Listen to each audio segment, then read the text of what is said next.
Through the OH3C, we're making larger impact here in Columbus. We're pleased to say that out of this initiative and our work here, we've created over 250 new affordable rental units for people that are living at or below 80% of their area median income. Cincinnati Development Fund was able to take on riskier loans to manage critical needs of the communities we serve.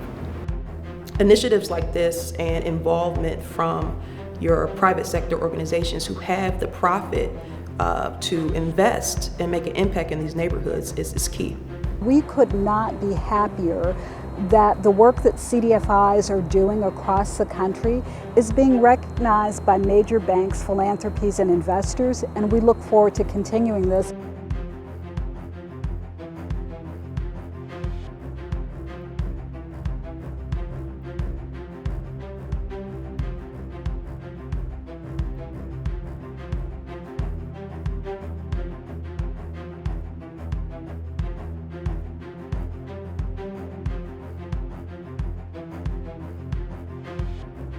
VCC has been great. They come in and bridge a gap for developers, especially this building right here that we're talking about. If we had not bought this building, another year we would have lost it. ECDI impacted our business financially. They were a great startup support system for us. I believe that having resources, mentors is very important. The VCC they provided me the funding that was needed to facilitate a project at this level. I mean, local banks were, nice and they appreciated my credit score, but to get funding for business development was something that was a lot different in terms of the amount of funding that they would allow versus what VCC would allow.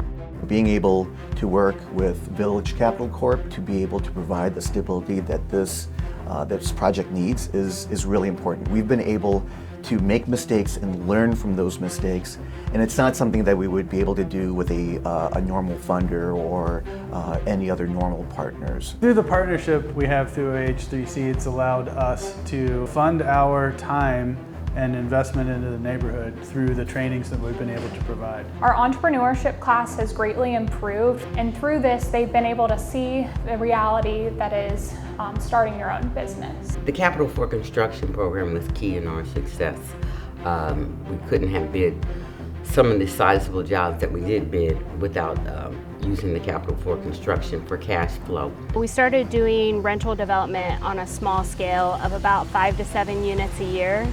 Then we formed a partnership with Ohio Capital Finance Corporation, and their financing allowed us to go to scale. So right now we're producing 27 units of affordable housing this year, and by the time it's all over we'll have about 140 units on the south side of Columbus. Our goal is to ensure that everyone who lived on the south side 10 years ago can still afford to be here now and 10 years from now. In addition to affordable housing investments, we're also supporting community development initiatives, such as small business and greater economic development for the community. Some of those projects are What the Waffle, a social enterprise just off of Long Street on the east side of Columbus, as well as the Trolley Barn District, a new market development down on the east side of Columbus as well. So not only are they a business partner, they are truly a friend indeed. They came to the table and offered me a loan with an awesome interest rate to help me install my HVAC system, which was a huge expense, which allowed me to open What the Waffle. So OCFC has been a great partner for us on multiple projects, but on the historic Trolley District project that we're standing in right here, they really came to the table at the end with some valuable debt for the project that helped us kind of get over the edge. During the COVID-19 pandemic, we were the first organization in the region to immediately abate rents to every commercial tenant that was out there. We were able to do that because of the assets we had thanks to CDF, where cash was coming in that allowed us to take a little bit more of a risk and to take the pressure off the businesses to thrive. We couldn't do it without CDF stepping in the first place. The Ohio 3C initiative allowed Cincinnati Development Fund to provide loans to nonprofit community development corporations that would not have been able to get traditional lending. One example of CDF's investments directly complementing our work for legacy residents is at the former Kroger site. That site was secured with the help of CDF, and it's directly adjacent to a building called the Alexandra, which is home to 83 folks that have been in the neighborhood for some time.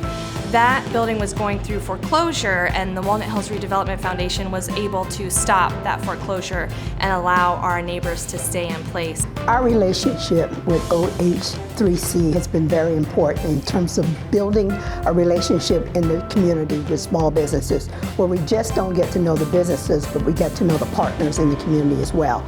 We want to make ourselves accessible to small business, and through the grant of OH3C, we were able to do that. It's been great that the Women's Business Center and ECDI have been able to provide so many services, and go forward, I think it'll be instrumental for small businesses to continue to have the support from these offices to help us to grow and really be able to get through these trying times.